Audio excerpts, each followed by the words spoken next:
नाज़रीन अस्सलामु अलैकुम वरहमतुल्लाहि वबरकातुह।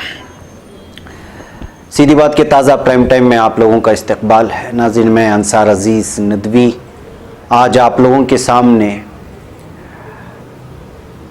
बीजेपी एमएलए ने ये कांग्रेस एमएलए को किस तरह से जय श्री राम का नारा लगाने पर मजबूर किया और मजबूर कर रहा है। एक वीडियो वायरल हुई है, उसकी हकीकत सुनाऊंगा।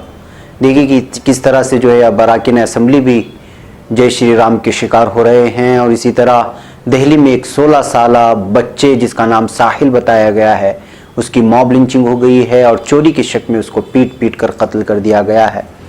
इसी तरह खुदाई के दौरान मुग़ल दौर के 698 सिक्के बरामद हुए हैं, जिस पर कहीं कलीमा लिखा हुआ है तो कहीं अकबर जलालुद्दीन लिखा हुआ है। और इसी तरह मुंबई यानी कि पूरा का पूरा महाराष्ट्र इस वक्त बारिश की कहर में आ चुका है और कई लोगों को बचा लिया गया है। उसकी सारी तफसीलात रखता हूँ नाज़रीन। उससे पहले आप लोगों से दरख्वास्त कर लूँगा कि आइए हमारे चैनल को सपोर्ट कीजिए और साथ ही जो है आप हमारे व्यूवर्स को बढ़ाने में और हमारे सब्सक्राइबर्स को बढ़ाने में हमारा ताउन करें, ताकि सच्ची और अच्छी बातें ज़्यादा से ज़्यादा लोगों तक पहुँचने में मुमीद हो और मुआविन हो। बहरकैफ नाज़रीन, आज की पहली खबर मैं सुनाता हूँ जय श्री राम के सिलसिले में कि किस तरह से एक बीजेपी एमएलए और झारखंड के वजीर सीपी सिंह ने कांग्रेस एमएलए इरफान अंसारी नामी एक कांग्रेस एमएलए को जो है जय श्री राम बोलने पर मजबूर कर रहा है, वो भी मीडिया के सामने। सोशल मीडिया पर एक वीडियो वायरल हुआ है जिसमें बीजेपी एमएलए और झारखंड के वजीर सीपी सिंह कांग्रेस के एमएलए इरफान अंसारी को जय श्री राम का नारा लगाते हुए नजर आ रहे हैं और उससे भी कह रहे हैं कि नारा लगाओ। इस वीडियो में झारखंड असेंबली के बाहर मीडिया के सामने सीपी जोशी को कांग्रेस रहनुमा इरफान अंसारी से उलझते हुए भी देखा जा सकता है। झारखंड असेंबली के बाहर कांग्रेस एमएलए इरफान अंसारी एक सहाफी को बता रहे थे कि जय श्री राम का नारा असेंबली में लगाया गया क्योंकि इंतखाब करीब आ रहे हैं और झारखंड को विकास चाहिए, रोजगार चाहिए। जब नौकरियां नहीं हैं तब बीजेपी इस नारे के पीछे छुप रही है। इरफान अंसारी की इस बात पर सहाफी बीजेपी एमएलए और वजीर सीपी सिंह से बयान देने के लिए माइक बढ़ा देता है। वीडियो में तब सीपी सिंह इरफान अंसारी से जय श्री राम का नारा लगाने के लिए कहते हुए नजर आते हैं। वीडियो में सीपी सिंह कहते हुए नजर आ रहे हैं, मैं कहता हूं इरफान भाई एक बार जोर से लगाइए जय श्री राम। इसके बाद सीपी सिंह जय श्री राम का नारा लगाते हैं। इस पर इरफान अंसारी कहते हैं सरकार आप डराने के लिए कर रहे हैं, क्या आप डरा नहीं सकते। इस पर सीपी सिंह उनके कंधे पर हाथ रखते हुए कहते हैं मैं डराने के लिए नहीं, अरे तेरे आबा अजदाद भी जय श्री राम वाले थे, भुलाओ मत आपके आबा अजदाद बाबर नहीं थे। और तब इरफान अंसारी कहते हैं राम को बदनाम मत कीजिए, राम सबके थे, लोगों को काम चाहिए, रोजगार चाहिए, नाली चाहिए, सड़क चाहिए, बिजली चाहिए। सीपी सिंह फिर दोहराते हैं आपके आबा अजदाद बाबर नहीं थे, तैमूर लंग नहीं थे, आपके आबा अजदाद गौरी और गजनी नहीं थी, ये बात याद रखिएगा। फिर कांग्रेस एमएलए इरफान अंसारी कहते हैं राम किस हाल में है आप जानते हैं, जाइए देख कर आइए अयोध्या में किस हाल में है राम। इस पर एक बार फिर बीजेपी एमएलए कहते हैं आपके आबा अजदाद भी जय श्री राम थे, आपके आबा अजदाद तैमूर लंग नहीं थे, गौरी और गजनी नहीं थे। इंडियन एक्सप्रेस से बातचीत में कांग्रेस तर्जुमान राजेश ठाकर ने कहा सीपी सिंह भगवान राम पर सियासत कर रहे हैं, ऐसा करने वाले वो होते कौन हैं, लोग अकीदा और यकीन के साथ जय श्री राम का नारा लगाते हैं, दिखावे के लिए नहीं है। बहरकैफ नाज़रीन, अब देखिए कि ये जय श्री राम का जो नारा है, जो इस वक्त जो एक मखसूस जहनियत रखने वाला, ये सारे हिंदुओं का नारा नहीं है। साफ बात आप वाज़े कर ले, ये उन्हीं लोगों का नारा है जो शिद्दत पसंदी अपने जहन में रखते हैं और मुसलमान कौम के खिलाफ नफरत जिनके जहनों में पनप रही है, वही लोग इस तरह के जो है जय श्री राम का नारा लगाने पर मजबूर करते हैं। यही लोग किसी दूसरे हिंदुओं को, किसी दूसरे धर्म के लोगों को जो ये कहते हुए नजर नहीं आते। इनको सिर्फ मुसलमानों को निशाना बनाना होता है। जाहिर सी बात है कि जब रुकने असेंबली जैसी शख्सियत जो लोगों के इंतखाब पर चुन कर के आई है, वही लोग जो है असेंबली के अहाते में अगर महफूज नहीं है और उसको वजारत के दौर पर इख्तिदार के जो है नशे में आकर के अगर वो कैमरे के सामने इस तरह जो है उस तरक्यात पर बात करने के बजाय सिर्फ जय श्री राम के पल्लों में छुप करके जो है इस नारे की जिसमें छुप करके लोगों के एहसासात और जज्बात के साथ अगर खेलना चाह रहे हैं, तो ये बहुत ही अफसोसनाक बात है सारे मज़ाहिब के लोगों के लिए भी और सारे जो लोग जो वाकई में हिंदू हैं, जो हिंदू धर्म को अपनाते हैं वो देखिए, वो खुद इन लोगों को जो है सबक सिखाना चाहिए कि इस वक्त जो है राम का नाम बुरी तरह से बदनाम किया जा रहा है। वो राम जो सबके लिए माने जाते थे और हिंदुस्तान की तारीख जिससे एक वाबस्ता हुई है, अब ऐसे जो है राम का नाम लेकर के कुछ शिद्दत पसंद अनासिर, कुछ वो लोग जिनके अंदर असबियत और नफरत भरी हुई है, वो पूरे हिंदुस्तान को बदनाम करने की कोशिश कर रहे हैं। अब इनका इलाज सिर्फ हिंदुओं की हाथ में है कि वो उनको समझाए कि राम भगवान की हकीकत क्या थी, उनकी तारीख क्या थी, उनकी सोच और फिक्र क्या थी। तब इन लोगों की समझ में आएगा कि राम की हकीकत क्या है।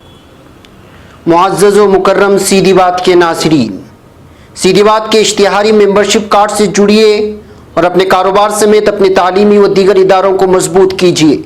सीधी बात ला रहा है मुख्तसर मुद्दत के लिए बहुत ही अनोखा और भरपूर फ़ायदेमंद ऑफ़र।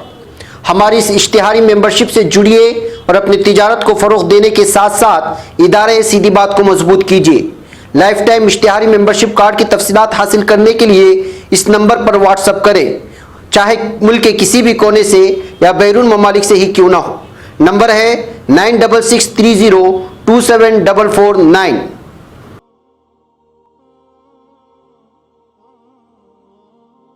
अब आइए हम आगे चलते हैं दिल्ली की जानिब। देखिए कि जो है हिंदुस्तान के मरकज़ में, मरकज़ी राजधानी में जो है वहाँ पर भी मॉब लिंचिंग हो रही है और वहाँ पर जो एक 16 साल लड़के को चोरी के इल्ज़ाम में पीट कर कत्ल कर दिया जाता है।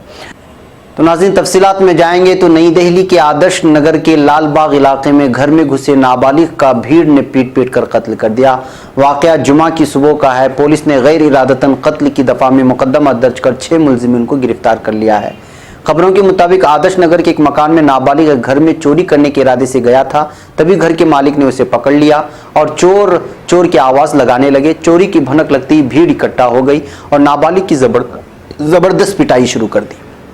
खबर मिलते ही पुलिस मौके पर पहुंची और उस वक्त तक लड़का पिटाई के सबब बेहोश हो चुका था। पुलिस ने फौरन उसे अस्पताल पहुंचाया, जहां इलाज के दौरान उसकी मौत हो गई है। मीडिया जराये का कहना है कि आदर्श नगर के लालबाग क्लस्टर में जुमा की सुबह तकरीबन 4 बजे घर में पड़ोस में रहने वाला नाबालिग साहिल घर में घुस गया। इसी दौरान मकान मालिक मुकेश की नींद खुल गई। उसने मुबैना तौर पर चोरी करने की नीयत से घुसे साहिल को देख लिया। जैसे ही उसने चोर की आवाज़ लगाई, सभी लोग जाग गए और जमा भीड़ ने साहिल की पिटाई कर दी। खबर मिलने पर वहां पहुंची पुलिस ने साहिल को बाबू जगजीवन राम अस्पताल में दाखिल कराया, जहां वो जख्मों की ताब ना लाकर चल बसा। बच्चे की मां ने एक हिंदी न्यूज़ वेबसाइट से बातचीत करते हुए कहा है कि रात 2 बजे से हमारे बेटे को पीटा जा रहा था और सुबह 6 बजे तक वो उसे पीटते रहे। मेरा 15 साल का बेटा था जो घर का खर्च चलाता था। अब उसकी 2 बहनों और 3 भाइयों की परवरिश कौन करेगा। उन्होंने मजीद बताया कि सभी बच्चे रोजाना साथ उठते बैठते थे और उन्होंने ही मेरे बेटी की जान ले ली। अब हमें इंसाफ चाहिए। उस पर चोरी का जबरदस्ती इल्जाम आयद किया गया है। पुलिस का कहना है कि लड़के पर चोरी का इल्जाम आयद किया गया और बताया जा रहा है कि चोरी के मकसद से लालबाग इलाके के घर में घुसा था, जबकि इस बात से इनकार किया जा रहा है। मकान मालिक और पड़ोसी ने लड़के को पकड़ लिया और उसकी खूब पिटाई की। भीड़ के जरिए पिटाई के सबब उसकी मौत हो गई। पुलिस ने इस सिलसिले में सीसीटीवी फुटेज की बुनियाद पर मकान मालिक मुकेश समेत 6 लोगों को गिरफ्तार किया है। पुलिस का कहना है कि हालांकि अभी तक साफ नहीं हो पाया है कि महल्लुक लड़का वहां चोरी करने के लिए गया था या किसी और मकसद से, जबकि उसकी वालिद ये शक जाहिर कर रही है कि ज़बरदस्ती उसको मारा गया है और इस वजह से जो है चोरी का उसका इल्ज़ाम लगा करके उसको मारने की कोशिश की गई है।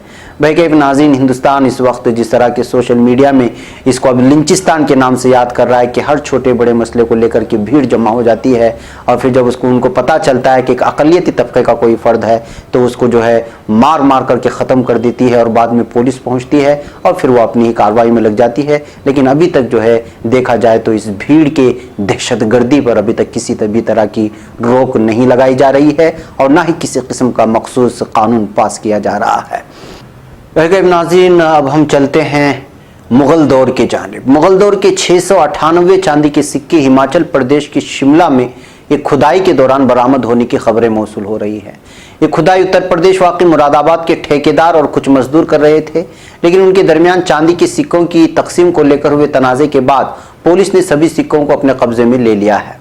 बताया जा रहा है कि अरबी व फारसी ज़बान में इन सिक्कों पर कुछ लिखा हुआ है और ये सभी सिक्के 400 से 500 साल कदीम हो सकते हैं। माहिरीन का कहना है कि सिक्के मुग़ल दौर के हो सकते हैं। पुलिस ज़राए का इस सिलसिले में कहना है कि इन सिक्कों के बारे में ज़िला मजिस्ट्रेट जरिए महकमा आसार कदीमा को खबर दे दी गई है।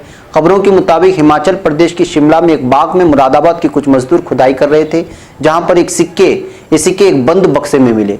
इस खजाने के मिलने से सभी मजदूर खुश थे, लेकिन मजदूरों और ठेकेदार गुलाम नबी के दरमियान इस खजाने की तकसीम को लेकर तनाज़ा शुरू हो गया था, जिसकी शिकायत पुलिस तक पहुंच गई। पुलिस ने इन नायाब सिक्कों को अपने कब्जे में ले लिया। इस दरमियान मुरादाबाद के मोंढा पांडे इलाके के बारबाला खास गांव के रहने वाले महेंद्र ने बताया कि वो गांव के कुछ नौजवानों के साथ गुलाम नबी ठेकेदार के लिए मजदूरी करवाने शिमला लेकर गया था। वहां खुदाई करते वक्त कुछ आवाज होने पर ठेकेदार को बताया गया तो उसने जेसीबी लगवाकर खुदाई करवाई। उसके बाद गुलाम नबी से बड़े ठेकेदार भी वहां आ गए और एक बहुत बड़े लोहे के बक्से में चांदी के सिक्के मिले थे। इन सिक्कों को एक बोरे में भरकर उसे दे दिया गया और बाकी चांदी के सिक्के ठेकेदार ले गए। गुलाम नबी ने गाड़ी में बिठाकर सिक्कों के साथ वापस मुरादाबाद अपने गांव आ गया।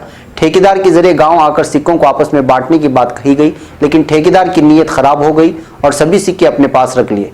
किसी को बताने पर उन्हें जान से मारने की धमकी भी दे दी। सिक्कों का वजन 40 से 50 किलो के दरमियान है और इसकी शिकायत 2 मजदूरों ने अपने गाँव के प्रधान से कर दी। महेंद्र का इस ताल्लुक से मजीद कहना है कि पुलिस इस मामले में कार्रवाई करते हुए ठेकेदार गुलाम नबी से सिक्के ले लिए। महेंद्र का यह भी कहना है कि शिमला में खुदाई के वक्त मिले सिक्के तकरीबन 450 साल पुराने हैं। एक सिक्के पर अकबर मोहम्मद जलालुद्दीन लिखा हुआ है, कुछ सिक्कों पर कलीमा लिखा हुआ है। बादशाह मोहम्मद अकबर जलालुद्दीन लिखा हुआ तो बिल्कुल साफ दिखाई दे रहा है। बहरहाल सभी 698 सिक्के पुलिस ने गुलाम नबी ठेकेदार से बरामद कर लिए हैं और महकमा आसार कदीमा उनकी जाँच कर रहा है। नाज़रीन, आज की चौथी खबर की जानिब पढ़ते हैं और वो है खबर महाराष्ट्र की। महाराष्ट्र में इस वक्त बारिश का कहर जारी है। आप जानते हैं कि मुंबई में बारिश ने इस कदर तबाही मचाई रखी है कि लोगों की ज़िंदगी दुश्वार हो गई है। एक तरफ जहां बारिश का असर परवाज़ों पर पड़ा है तो वहीं मुंबई की लाइफलाइन कही जाने वाली लोकल ट्रेनों की आमदोरफ्त भी बुरी तरह मुतासिर हुई है। इस दरमियान 2000 मुसाफिरों को लेकर जा रही महालक्ष्मी एक्सप्रेस ट्रेन आबी जमाव में फंस गई है और मुसाफिरों को काफ़ी दिक्कतों का सामना करना पड़ रहा है। ये ट्रेन बदलापुर वांगनी स्टेशन के बीच फंसी हुई है और उसके चारों तरफ पानी ही पानी नजर आ रहा है। महालक्ष्मी एक्सप्रेस में फंसे मुसाफिरों को बचाने के लिए मौके पर बहरिया की 8 बचाव टीमें पहुंच चुकी हैं, जिनमें 3 गौताखोर टीमें भी शामिल है। ये टीमें राहतकारी के सामान, कश्ती और लाइफ जैकेट लिए हुए ट्रेन में फंसे मुसाफिरों को वहां से निकालने के लिए गौताखोरों के साथ साथ हेलीकॉप्टर को भी भेजा गया है। मौसूला इत्तलात के मुताबिक 700 मुसाफिरों को अभी तक बचाया जा चुका है। इस मुश्किल वक्त में एनडीआरएफ की टीम भी लोगों की राहत रसानी में मसरूफ है। ट्रेन से मुसाफिरों को बहिफाजत बाहर निकाला जा रहा है। खवातीन और बच्चों समेत अब तक कमोबेश 500 लोगों को, 500 नहीं बल्कि उससे ज्यादा 700 लोगों को बाहर निकाला जा चुका है और अभी तक ये कार्रवाई जारी है। इस दरमियान महाराष्ट्र के वजीर आला देवेंद्र फडणवीस ने चीफ सेक्रेटरी को हिदायत दी है कि वांगणी पर निजी तौर से बचाव मुहिम की निगरानी करें, जहां महालक्ष्मी एक्सप्रेस में लोग फंसे हुए हैं। एनडीआरएफ की 4 टीमें वहां इस वक्त बचाव काम में मसरूफ हैं, जो 8 कश्तियों की मदद से मुसाफिरों को निकाल रही हैं।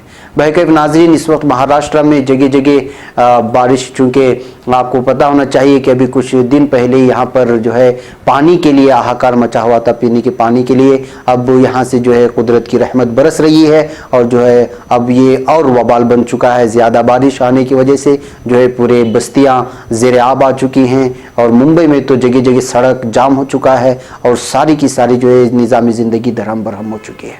बहरकैफ नाज़रीन, आज के लिए इतना। इंशाल्लाह कल फिर आपसे मुलाकात होगी। तब तक के लिए मुझे इजाज़त दें। अस्सलामु अलैकुम व रहमतुल्लाहि व बरकातुहू।